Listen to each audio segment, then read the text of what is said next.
오늘도 암호화폐 관련된 소식 들고 인사를 드려보고 있는 크립토 마토입니다. 자, 저번 주까지만 해도 제롬 파웰이 금리 인하를 시사했다라면서 시장이 크게 환호를 했었는데요. 그러면서 다가오는 9월 금리 인하 확률이 90% 이상까지 올라갔었는데 지금 보시면은 81.1%까지 다시 하락했습니다. 그것에 대한 이유가 무엇이냐? 파월의 발언을 다시 한번 곱씹어 봤더니 그렇게까지 확실하게 강한 금리 인하 메시지를 준 것은 아니었다라는 의견이 나왔다라는 것인데요. 기대했던 금리 인하 메시지가 나오긴 했지만은 발언의 강도는 재평가돼야 된다. 제롬 파월은 금리가 얼마나 빨리 그리고 많이 하락할 것인지에 대해서는 힌트를 주지 않았다. 전 보스턴 연준 총재 같은 경우도 제롬 파월이 9월 금리 인하를 약속했다라고 보지 않는다라며 지금과 같은 방향으로 데이터가 나올 경우에 금리를 내릴 수도 있다라는 것으로 해석을 했다라고 밝혔습니다. 즉 아직 정해지는 것은 없다. 데이터에 따라 가지고 금리가 오를 수도 내릴 수도 있다라고 이야기를 하는 것인데요. JP모건 같은 경우는 9월달 금리 인하가 없을 수 있다라는 분석을 내놨습니다. 금리에 관련해 가지고 회의에서 만장일치를 기대하기는 힘들 것이며 결국 금리 인하 반대 반반 갈린 상황 속에서 제롬 파월이 결정적인 표를 행사할 것인데 제롬 파월은 인플레이션 상승 우려 때문에 섣불리 금리 인하를 하지 않을 것. 따라서 다가오는 9월 금리 인하가 힘들 것이다 라고 이야기를 한 것인데요.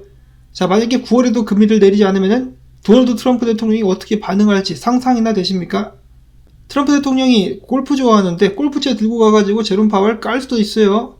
자, 다음으로 해서 미국 증시 혼조세가 보여지고 있는 가운데 달러는 강세를 오늘 보여주고 있습니다.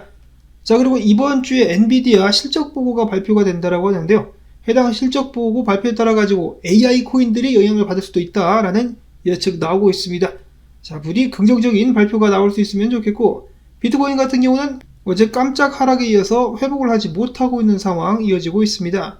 112,250달러, 이더리움은 4,560달러, 그 외 알트코인들도 약간 비틀비틀대고 있는 모습.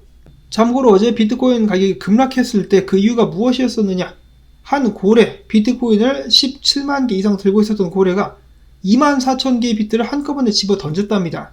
그래가지고 비트코인이 대략 4,000달러 정도 확 빠졌었는데 문제는 해당 고래가 아직도 152,877개나 되는 비트코인을 들고 있다라는 것. 또 던지게 된다라면 비트코인 하락이 가중되지 않겠느냐라는 불안감 나오고 있는 상황입니다. 자, 그런 가운데서도 꿋꿋이 비트코인을 사서 먹어가고 있는 마이클 세일러와 스트래터지 비트코인 추매했다라고 밝혔습니다. 이번에는 저번 주에 3,081개의 비트코인을 평단 11만 1,253달러에 매입한 것으로 나타났으며 DDC 엔터프라이즈 이어서 비트코인 200개를 추매, 나스닥 상장사 채굴업체인 LMFA 164개의 비트를 추매, 일본의 메타플래닛 103개의 비트를 추매했다라고 각각 발표를 해 주었습니다. 자, 그러면서 중요한 부분, 이번 주에 관심을 갖고 지켜봐야 될 부분은 과연 비트코인 현물 ETF로 자금 유입이 재개될 수 있느냐라고 볼 수가 있겠는데요. 블랙락의 CEO인 레리 핑크는 최근에 시티그룹 유튜브 채널에 나와가지고 나는 과거에 비트코인을 자금 세탁 수단으로만 봤었는데 내가 틀렸었다. 비트코인은 법정화폐 가치 하락으로부터 자산을 지키기 위한 디지털금 역할을 할 수 있다라고 생각한다 라고 밝혔습니다. 자, 이런 발언에 힘입어가지고 블랙락의 투자자들이 다시금 비트를 매입하기 시작할 수 있으면 정말 좋겠습니다. 자, 그러나 문제는 9월입니다. 미국 증시도 그렇고 비트코인 9월 달에는 힘을 전혀 쓰지 못한다라고 하는데요. 금리 인하 기대감에도 불구하고 비트코인 하락세 때문에 많은 우려가 보여지고 있다. 일단 역사적인 데이터를 봤을 때 비트코인은 과거 9월마다 하락했었다. 2022년도 9월에는 3.1%, 2021년에는 7.3%, 2018년도에는 5.7%, 2014년도에는 19% 각각 하락이 발생을 했었습니다. 심지어는 불장이었었던 2017년도와 2020년도 같은 경우도 9월 같은 경우는 하락을 피하지 못했었다라고 하는데요. 반면에 10월 달에는 어땠었느냐? 10월에는 평균 15.2%의 강력한 수익률을 보여주었었다라고 합니다. 그래서 9월만 잘 버티면은 10월은 기분 좋은 한 달이 될 수 있을 것이다.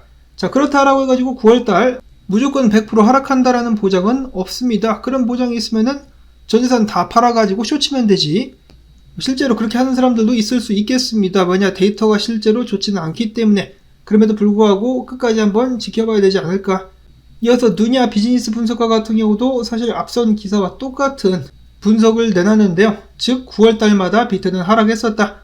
특히나 반감기 다음 해 불장이 진행되고 있는 해 같은 경우는 꼭 9월달마다 20주 2평을 한 번씩 터치하는 모습을 보였었다. 최소 그 근처까지 가는 모습을 보였었다고 하면서 이번에도 9월달쯤 해가지고 비트 가격이 108,701달러 수준까지 한번 빠지지 않겠느냐 라는 예측을 내놨습니다. 역사가 반복된다라면은 비트코인 가격이 그 정도까지 빠질 수 있을 것이다 라는 것인데요. 그래봤자 지금보다 3,000달러 더 빠지는 정도 큰 하락은 아닌 것 같습니다. 당연히 또 문제는 알트코인인데 만약에 비트코인 도미넌스가 하락하고 있는 상황에서 비트 가격이 빠진다라면 알트코인은 그렇게까지 크게 피해는 보지 않을 수 있겠지만 만약에 비트코인 도미가 오르면서 빠진다 그럼 알트코인들 다시 한번 박터질 준비를 하는 수밖에 없겠죠. 이더리움 같은 경우는 굉장히 크게 올랐기 때문에 조정이 나와도 이상하지 않겠습니다만은 다른 알트들은 어쩌라고 좀 살려주어. 자, 일단 CME 갭 어제도 말씀을 드렸다시피 117,235달러에 위치를 하고 있습니다. 요거 매꾸로 한번 가야 되는 것이 아닌가. 크립토 뉴버 분석가는 어제 자신이 공유한 분석이 맞아떨어지고 있다라는 자신감을 내비치기도 했었습니다. 그가 말한 대로 일단 밑으로 내려가가지고 유동성을 정리하고 난 비트코인 그의 예측이 끝까지 맞아주려면 지금부터 12만 달러까지 상승 위에 있는 유동성도 잡아줘야만 되겠죠. 그렇게 하기 위해서는 일단 116,921달러 위로 올라가가지고 안착하는 것이 중요하겠다. 그러면은 또 추가적인 상승 기대를 해볼 수 있을 것이다 라고 LG 분석가는 예측을 하고 있었습니다. 자, 그와 동시에 볼린저 밴드 주봉 기준으로 압착하기 시작했다라고 합니다. 조만간에 큰 변동성이 나올 수 있을 것이다 라는 것이죠. 자, 물론 어느 정도 기간 동안 압착을 거칠지는 모르겠지만 큰 변동성이 또 준비가 되고 있다. 자, 과연 위로 갈 것인가 아래로 갈 것인가.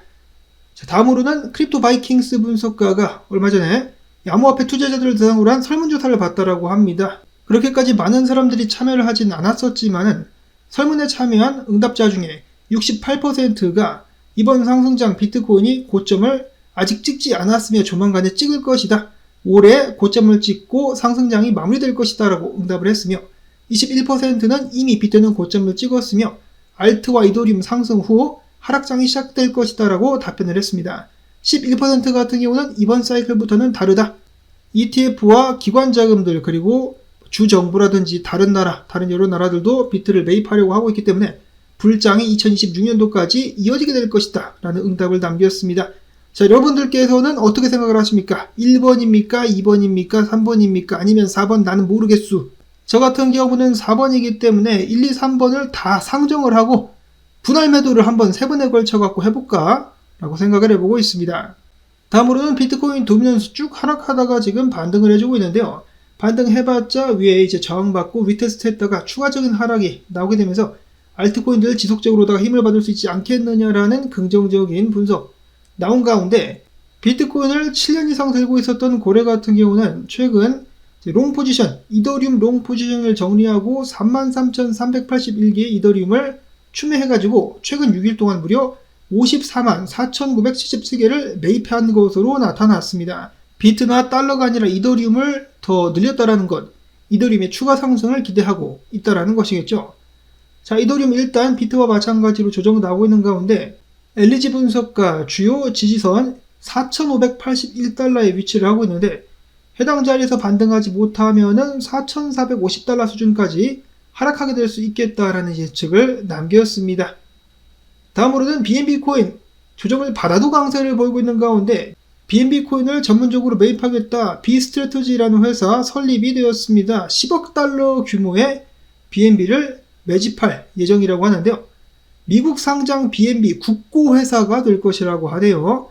이번 행보는 기관 투자자들의 강력한 수요를 바탕으로 하고 있으며 아시아 패밀리 오피스들이 앵커 투자자로 참여하게 될 것이라고 합니다. 아시아 패밀리 오피스라고 해봤자 중국이겠죠. 중국에서 많은 투자가 들어오고 있는 것이 아닐까.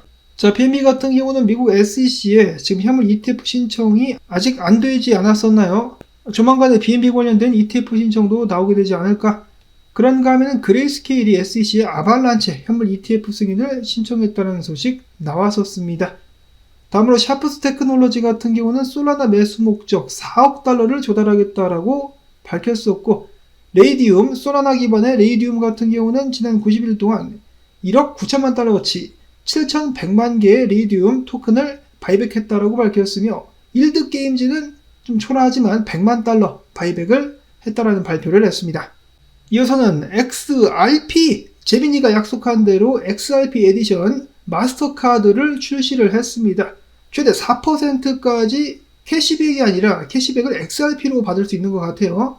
이런 카드가 출시가 되었고, 해당 카드를 받자마자 리플사의 최고 기술 책임자 데이비드 쇼츠 같은 경우는 XRP 로고가 새겨진 티셔츠와 XRP 로고가 새겨진 벨트를 차고 XRP 로고가 새겨진 마스터카드로 커피를 한 잔 때렸다, 꿈만 같다라는 글을 남겼습니다. 그 정도로 지금 기분이 좋다라는 것이겠죠.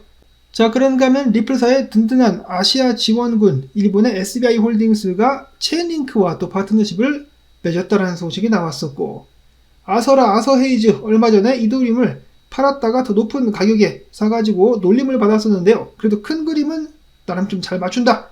아서헤이즈는 하이퍼리퀴드의 토큰 하입, 이 하입 3년 동안에 126배 상승할 가능성이 있다라고 밝혔습니다. 실제로 하입 토큰을 재무제표에 추가하는 기업도 있었죠.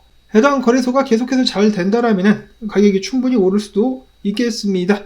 자, 일단 그 전에 내 알트도 좀 올려줘 라는 바람을 가져보면서 이번 주 시작은 그닥 좋지 않았었습니다만 8월의 마지막 주까지 유종의 미를 거둘 수 있기를 응원해보며, 오늘 나온 정보를 여러분들에게 도움되셨다면 광주댓을 통해서 채널 지원 부탁을 드리며, 저는 내일 또 새로운 소식 가지고 인사를 드리도록 하겠습니다.